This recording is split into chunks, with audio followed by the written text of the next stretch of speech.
മുക്കം നഗരസഭാ തെരഞ്ഞെടുപ്പിൽ 107 സ്ഥാനാർത്ഥികൾ വിവിധ ഡിവിഷനുകളിൽ മത്സരത്തിനിറങ്ങുമ്പോൾ വ്യത്യസ്തയായ ഒരു സ്ഥാനാർത്ഥിയും അക്കൂട്ടത്തിലുണ്ട്. വിധി തളർത്തിയ ശരീരത്തിൻ്റെ പരിമിതികളെ ജീവിതത്തിലുടനീളം പൊരുതി തോൽപ്പിച്ച തീർത്തും ഭിന്നശേഷിക്കാരിയായ റീജ തെക്കേപ്പൊയിലാണ് ഇത്തവണ തൻ്റെ സ്ഥാനാർത്ഥിത്വം കൊണ്ട് വ്യത്യസ്തയാവുന്നത്. ഞാനിവിടുത്തെ സ്ഥാനാർത്ഥിയാണ്, അറിയണം. എല്ലാ സഹകരണവും വേണം, വോട്ട് ചെയ്ത് വിജയിപ്പിക്കുക.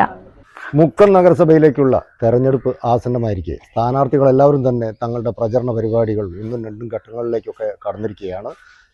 മണാശ്ശേരി ടൗണിൻ്റെ ഒരു ഭാഗം ഉൾപ്പെടുന്ന 27ാം ഡിവിഷൻ കയ്യേരി പ്രദേശത്ത് മത്സരിക്കുന്ന ഒരു പ്രത്യേകതയുള്ള സ്ഥാനാർത്ഥിയുണ്ട്. ശ്രീജ തെക്കേപ്പൊയിലാണ് ആ സ്ഥാനാർത്ഥി. NDA സ്ഥാനാർത്ഥിയായി മത്സരിക്കുന്ന ശ്രീജയുടെ വിശേഷങ്ങൾ അവരോട് തന്നെ നമുക്ക് നേരിട്ട് ചോദിച്ചറിയാം. നമസ്കാരം. നമസ്കാരം. അപ്പോൾ ആദ്യമായിട്ടാണ് ഇങ്ങനെ ഒരു നഗരസഭാ തെരഞ്ഞെടുപ്പിൽ അല്ലെങ്കിൽ ഒരു തദ്ദേശ സ്വയംഭരണ സ്ഥാപനങ്ങളിലേക്ക് തെരഞ്ഞെടുപ്പിൽ മത്സരിക്കുന്നത്.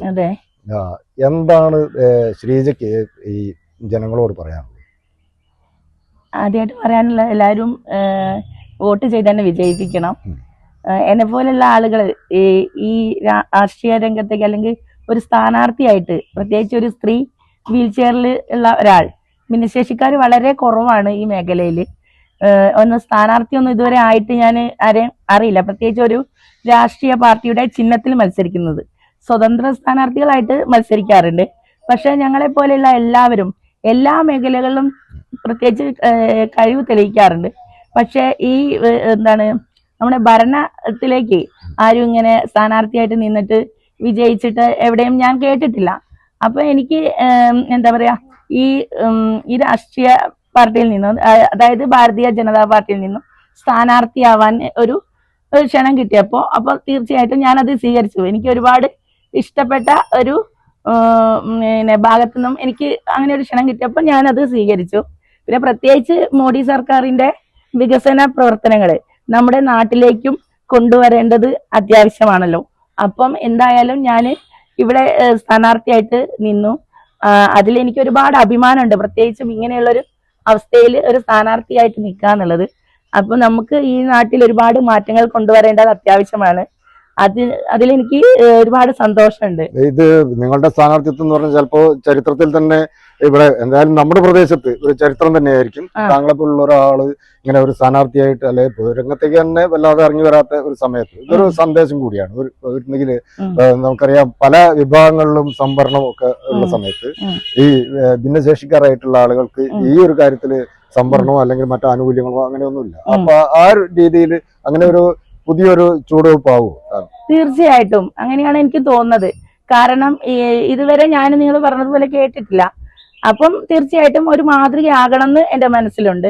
പിന്നെ ഈ ഭിന്നശേഷിക്കാരി എന്ന ഒരു നിലയ്ക്ക് മറ്റുള്ളവരുടെ ബുദ്ധിമുട്ടുകൾ ഏറ്റവും കൂടുതൽ മനസ്സിലാക്കുന്ന ഒരു വിഭാഗമാണ് ഞങ്ങള്.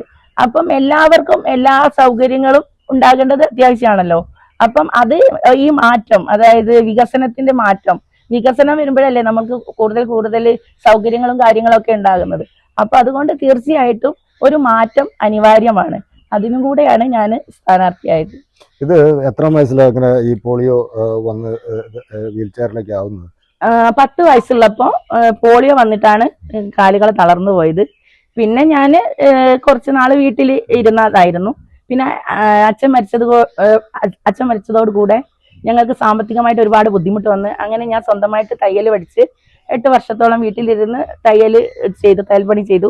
പിന്നെ ഞങ്ങളെ മണാശ്ശേരി അങ്ങാടിയിൽ ഒരു ഷോപ്പ് നടത്തി. അവിടെ ഇപ്പം ഞങ്ങൾ 4-5 സ്ത്രീകൾക്ക് ജോലി കൊടുക്കാൻ എനിക്ക് പറ്റി. എൻ്റെ വീട്ടിലെ വയസ്സായ അമ്മ ഉണ്ട്, അമ്മയെ സംരക്ഷിക്കുന്നു.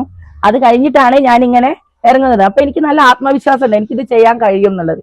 തീർച്ചയായും ഒരു കൗൺസിലർ ആയാൽ ഒരു കൗൺസിലർക്ക് എന്തൊക്കെ ചെയ്യാൻ പറ്റുമോ നമ്മുടെ നാട്ടിന് വേണ്ടി അതൊക്കെ ഞാൻ തീർച്ചയായിട്ടും ചെയ്തിരിക്കും. അതെന്റെ ഉറപ്പാണ്. ഇപ്പോ നിങ്ങളെ സംബന്ധിച്ചിടത്തോളം നമ്മൾ കേട്ടറിഞ്ഞിടത്തോളം അതായത് മനസ്സിന്റെ ഒരു ഉറപ്പ് കൊണ്ട് തന്നെ ജീവിതത്തിൽ മറ്റുള്ളവർക്ക് ചെയ്യാൻ കഴിയുന്ന എല്ലാ കാര്യങ്ങളും എനിക്ക് തോന്നുന്നത് കുംഭമേളയ്ക്ക് വരെ പോയി. കുംഭമേളയ്ക്ക് പോയിരുന്നു. തീർച്ചയായിട്ടും ഞങ്ങൾ കഴിഞ്ഞ വർഷം കുംഭമേളയിൽ പങ്കെടുക്കാൻ പോയിരുന്നു. അവിടെയും ഞാൻ വീൽ ചെയറിലുള്ള ആരെയും കണ്ടിട്ടില്ല. പക്ഷെ എനിക്ക് ഒരുപാട് സന്തോഷമാണ്. നമ്മൾ സങ്കല്പിക്കാത്ത, ഇതും ഞാൻ ഇതുവരെ സങ്കല്പിച്ച ഒരു കാര്യമല്ല കേട്ടോ ഈ സ്ഥാനാർത്ഥി എന്നുള്ളത്. പക്ഷെ എനിക്ക് ഒരുപാട് സന്തോഷമുണ്ട്.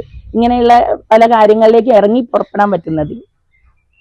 പിന്നെ വേറൊരു കാര്യം, ഇപ്പൊ മണാശ്ശേരിയുടെ ഒരു പിന്നെ ഭാഗം, ടൗണിന്റെ തന്നെ ഒരു ഭാഗം ഈ ഒരു ഇതിനാണ്. ഇവിടെ കയ്യേരിക്കൽ എനിക്ക് തോന്നുന്നത് ഈ കുറെ കർഷകരുള്ള സ്ഥലമാണ് അല്ലെ.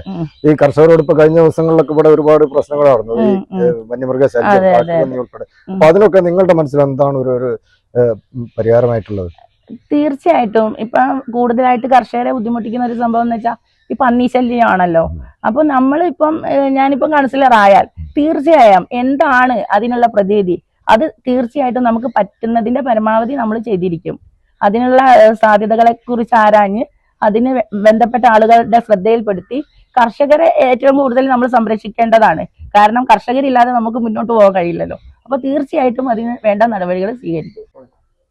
അപ്പൊ നിങ്ങളെ കാര്യത്തില് ഒരു പ്രത്യേകതയുള്ളതെന്ന് പറഞ്ഞാൽ നിങ്ങളുടെ സ്വന്തം സഹചാരിയായിട്ടുള്ള ആളും ഇപ്പൊ ഒരു സ്ഥാനാർത്ഥി തന്നെയാണ്, NDA സ്ഥാനാർത്ഥിയാണ് വയലക്കര വാർഡിൽ അല്ലേ, 28ാം ഡിവിഷനിൽ. അപ്പോ അജീഷേട്ടാ, എങ്ങനെയാണ് കാര്യങ്ങളൊക്കെ ഇപ്പോ ഇവരുടെ കൂടെ സ്ഥിരമായിട്ട് ഇങ്ങനെ പോകുമ്പോൾ സ്വന്തം കാര്യം? അത് ചെറിയൊരു ഡിലേ ഉണ്ട്. നമ്മൾ ബാക്കിയുള്ളത് കുറച്ച് ഏരിയ ഒക്കെ തീർത്തിട്ടുണ്ട്. ഇനി സമയം കിട്ടുന്ന സമയത്ത് ബാക്കിയുള്ള ഏരിയ തീർക്കാനുണ്ട്. എത്ര റൗണ്ട് പൂർത്തിയാക്കി വീടുകളൊക്കെ? റൗണ്ട് ഫുള്ളായിട്ട് തീർന്നിട്ടില്ല, ഇപ്പം ഒരു 3/4 ഭാഗത്തോളം തീർന്നിട്ടുള്ളൂ. ഇനി കുറച്ച് ഭാഗം കൂടി തീരാണ്ട്. അത് കഴിഞ്ഞതിന് ശേഷം ഇനിയിപ്പോ നാളെ മുതൽ കുറച്ച് സമയം കിട്ടും. ഡ്യൂട്ടി ഏകദേശം തീർന്നു കഴിഞ്ഞിട്ടുണ്ട്. അപ്പോൾ കഴിഞ്ഞ് വർക്ക് ഞാൻ ജിയോയിൽ വർക്ക് ചെയ്യുന്നുണ്ട്, അതിന്റെ ഡ്യൂട്ടി കുറച്ച് കഴിഞ്ഞിട്ടുണ്ട്. അപ്പോൾ അത് കഴിഞ്ഞതിന് ശേഷം ബാക്കിയുള്ളത് തീർക്കും. നാളേക്ക് പറഞ്ഞ ഒരുപാട് ഡ്യൂട്ടികളാണ്. ജിയോയിലെ ഡ്യൂട്ടി, റീജ കൊണ്ടു നടക്കേണ്ട ഡ്യൂട്ടി, സ്വന്തം പ്രചരണത്തിന്റെ ഡ്യൂട്ടി. എങ്ങനെയുണ്ട് ആളുകളുടെ പ്രതികരണങ്ങളൊക്കെ? ആളുകൾ നല്ല ഭയങ്കര പോസിറ്റീവ് ആയിട്ടാണ്. പഴയ പോലെ ഒരു പ്രശ്നങ്ങളൊന്നും ആരും സംസാരിക്കുന്നില്ല. നല്ല പോസിറ്റീവ് ആയിട്ടാണ് ആളുകൾ പറയുന്നത്. പ്രത്യേകിച്ച് വികസിത കേരളം എന്നുള്ളൊരു കാര്യമാണ് നമ്മൾ മുന്നോട്ട് വെക്കുന്നത്. പിന്നെ മോദിജിന്റെ 10 വർഷത്തെ വികസനത്തിന്റെ പ്രവർത്തനം കാര്യങ്ങളെല്ലാം ജനങ്ങൾക്ക് മനസ്സിലായിട്ടുണ്ട്.